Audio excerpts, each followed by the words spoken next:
3 horas de estrada e o que mais? 3 horas de estrada nada, porque eu cheguei um dia antes no Sobeixe. E agora tá nessa chuva aqui curtindo o carnaval? Aí, é isso? Olha o carnaval da água. Olha desse lado aqui, ó. Não dá nem pra ver o mar, né? Sumiu o mar. Olha. Olha isso. Ainda bem que eu trouxe meu videogame pra mim jogar. Ah, é.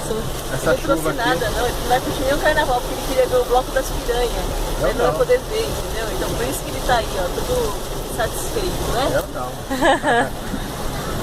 Nossa, olha.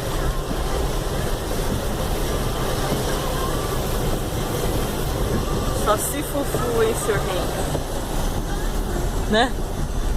Nada. Nada. Tem cervejão, tem tudo. É, mas você não falou que queria o leite?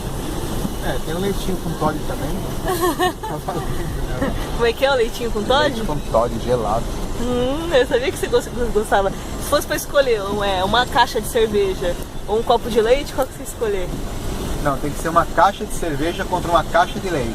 Aí qual que você querer? Cerveja, não sou desse. Ah, tá, duvido. Leite é coisa de criança. Tá pra lá. Então. Nem come isso aí. Só se fufu no carnaval do povo aqui. Eu aqui, ó, tudo arrumado. Henks também, colocou até o pijama dele pra sair, ó. Olha os raios.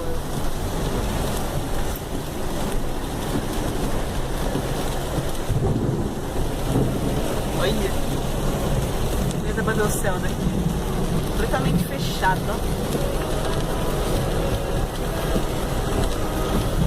Lembra aquele busão lotado que ia pra um show uma vez? Vamos ver se dá pra abrir um pouquinho a janela. Parece inverno, né? Não dá nem pra ver o mar, cadê o mar? O dilúvio lá. Olha isso.